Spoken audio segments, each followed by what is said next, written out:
안녕하세요. 디베이트 코치 오미아입니다. 네, 3개월 만에 오랜만에 인사드리는 것 같아요. 영상으로는. 그동안 블로그에서 주로 활동을 했고요. 오늘의 주제와 좀 연관이 돼 있죠. 디베이트 코치는 정치적 발언을 해도 되는가에 대해서 사실 저는 12.3 계엄령 찬반 주제를 다루면서 양쪽의 입장에 관련된 법조문과 자료들을 서칭하면서 시작이 되었는데 그 과정에서 저는 분명 그 언론의 왜곡된 보도, 조작 보도, 그리고 의도를 가지고 보도하지 않는 그런 내용들에 좀 집중하게 되었고 탄핵 반대 입장에 서게 되었습니다. 우리는 항상 디베이트를 진행할 때는 양쪽의 입장을 모두 살펴본다라는 전제가 있기 때문에 근거 위주, 증거 위주의 그런 준비를 하게 됩니다. 그러다 보니까 우리가 주로 증거로 사용하게 되는 그런 언론 기사들 그리고 방송들을 우리가 의지를 하게 되는데요. 불행하게도 우리의 언론은 중립적이지 않습니다. 그래서 더욱더 비판적 리터러시 능력이 필요하게 되고 그것을 교차 검증하면서 알아가는 과정이 필요했습니다. 그래서 저는 3개월 내내 이 문제에 대해서 개인의 목소리를 찾아서 또 내가 알고자 하는 내용들을 언론에 의지하지 않고 반대 입장들, 또 다른 목소리들, 또 다른 전문가들의 목소리들을 스스로 검색하고 검증하는 시간이 필요했고요. 그러다 보니까 3개월이 가버렸네요. 네. 저의 입장은 탄핵 반대 입장입니다. 그 반대하는 이유에 대해서는 블로그에 다양하게 게재를 해놨습니다. 저는 개인적으로 자신의 의견을 탄핵 찬성이든 반대든 개진하는 것은 문제가 아니라고 생각합니다. 다만 그 주장을 뒷받침하는 근거와 증거 제시가 충분해야 한다라는 입장입니다. 그래야 상대방이 내가 제시한 증거들을 검증하고 또 반박도 할 수 있기 때문이죠. 네. 그래서 검증할 수 있는 증거와 그리고 반박할 수 있는 기회를 열어놓은 상태에서 나의 주장을 떳떳하게 하는 것. 이것이 바로 디베이트 코치로서 일상에서 실천해야 될 그런 내용들이 아닌가 싶습니다. 그런 의미에서 디베이트 코치는 정치적 발언을 할 수 있다를 넘어서 해야 한다라는 입장입니다. 네, 정치적 성향은 누구나 가지고 있을 수 있습니다. 그것이 죄라는 프레임, 이런 것들에서 벗어나야 하고요. 나와 의견이 다르다는 이유로 극우라는 프레임을 씌우는 이런 문화에서도 벗어나야 합니다. 왜 이런 문제들이 생겼는가를 생각해 보면 정치 토론은 사실 일상에서 힘들어요.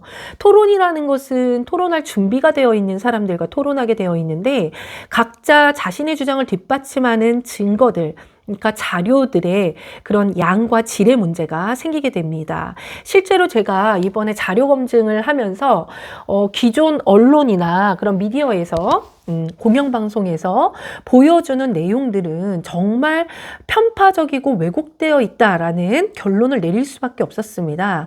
그래서 그것을 반박하기 위해서 다른 전문가의 자료들 그리고 다른 목소리들 또 현장의 진실한 장면을 담은 개인 유튜버들을 하나하나 검색할 수밖에 없었다라는 말씀을 드리겠습니다. 사람들의 주장은 모두 다를 수 있죠. 생각이 다르니까요. 그러나 문제는 그 생각이 도출된 증거와 근거들 있죠? 그런 증거들은 틀렸을 수 있다는 겁니다.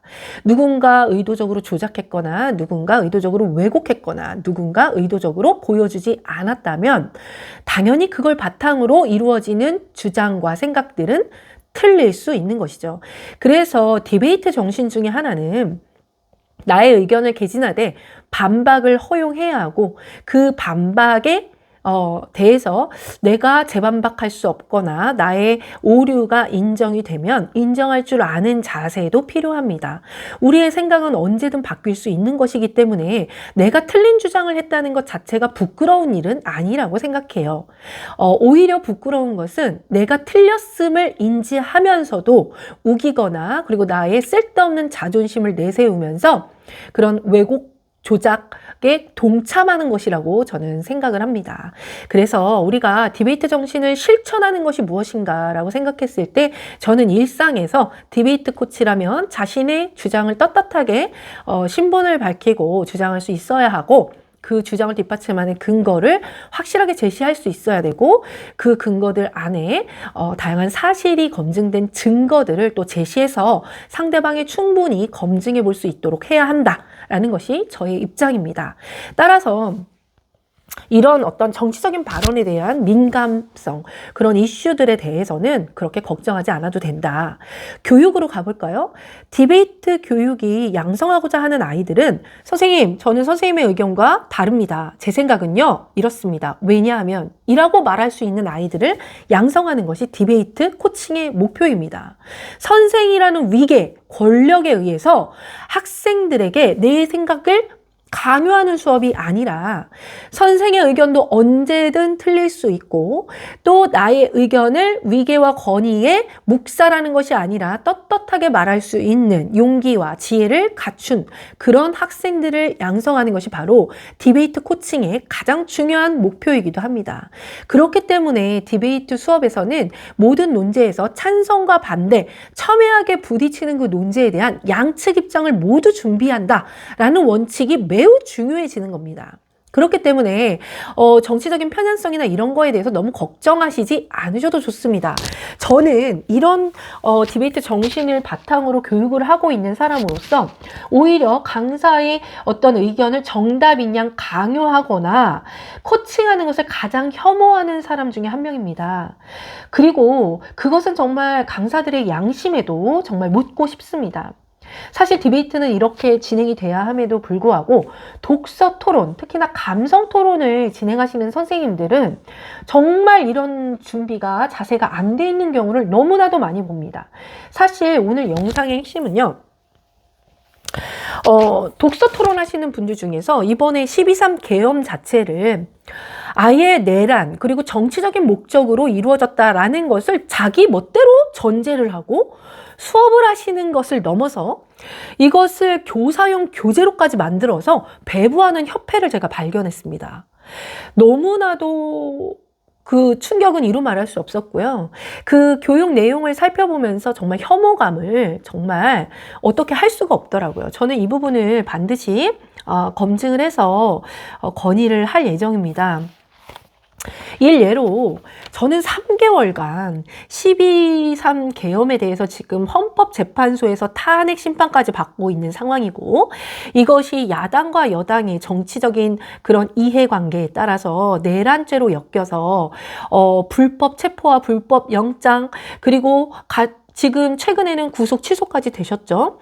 자, 이런 첨예하게 부딪히는 이 논제에 대해서 한 협회에서는 2024년 12월 3일을 기억해 하고 중학생 민주주의 수업 사례라며 교사 연수 교재를 만들어서 배부하셨습니다.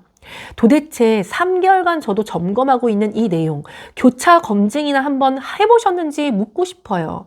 이 선생님들은 아니나 다를까 오마이뉴스의 자극적인 논제 배경 그리고 JTBC와 MBC 제가 앞서 말했던 왜곡 보도와 조작 보도의 심각성을 느꼈던 이 언론 매체에서 보여줬던 그 계엄 상황들의 장면들을 오프닝으로 사용하고 있었습니다. 그리고 또한 지금 뭐 예상은 했지만 이승만 부정선거와 박정희 독재 정권 아래서 이루어졌던 그런 내용들만을 강조해서 12.3 계엄령과 엮어서 수업을 하고 계셨어요. 저 진짜 묻고 싶어요. 미쳤습니까? 선생님들? 이런 짓 하시면 안 되죠. 왜인지는 아시겠죠? 양쪽의 입장을 모두 준비하는 것은 고사하고 왜라는 내용이 쏙 빠져있는 이런 수업들 정말 위험하지 않습니까?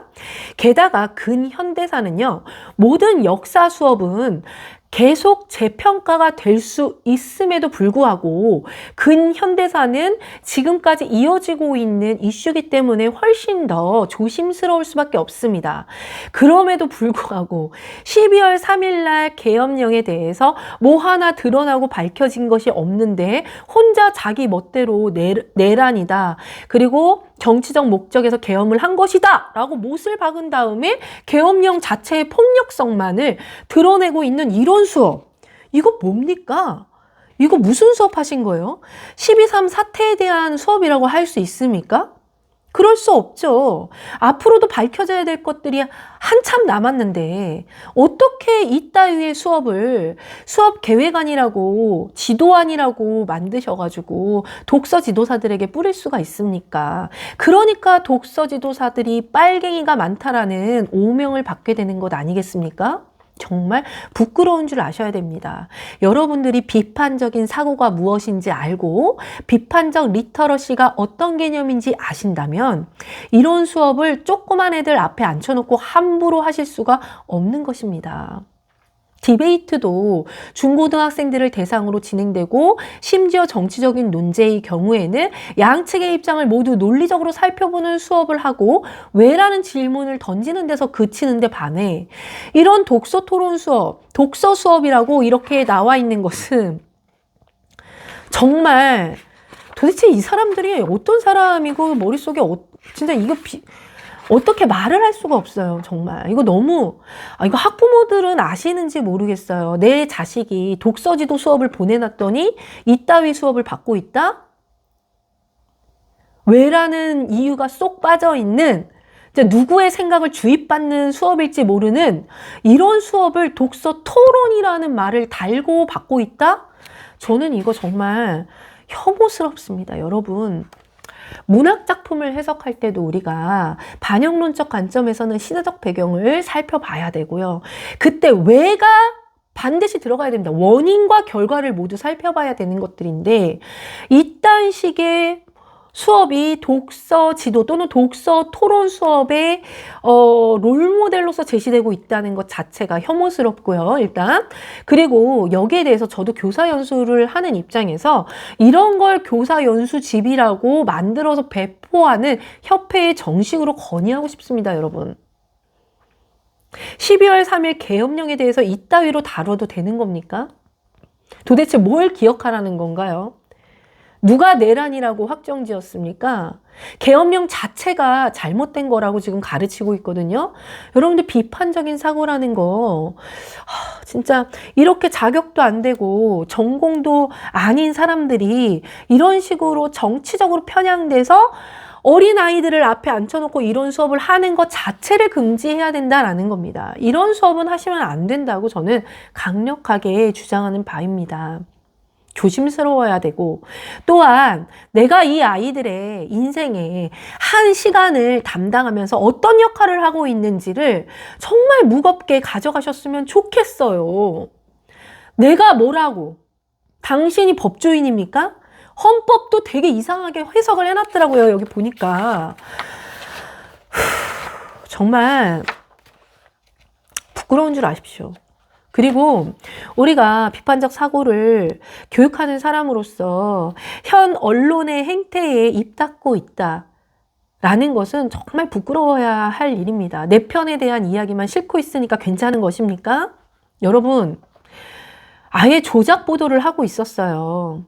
관심이 없었다라고 하시면 이런 수업도 하지 마십시오. 이런 수업을 하고 싶으면 제대로 양측의 입장을 모두 다 살펴보고 그리고 충분히 근거와 정황이 드러난 이후에 조심스럽게 접근하는 것이 맞다라는 입장입니다. 어떻게 네 맘대로 내란이고 정치적 목적으로 대통령이 계엄을 선포했다라는 전제로 수업을 하실 수가 있죠? 아니 정치적 목적이면 뭐예요? 그럼 윤석열 대통령이 뭐 독재하고 싶어서 계엄령을 선포했다 뭐 이런 스탠스인 겁니까? 정신 차리세요. 어떻게 이런 걸 수업이라고 하고 앉아 있습니까?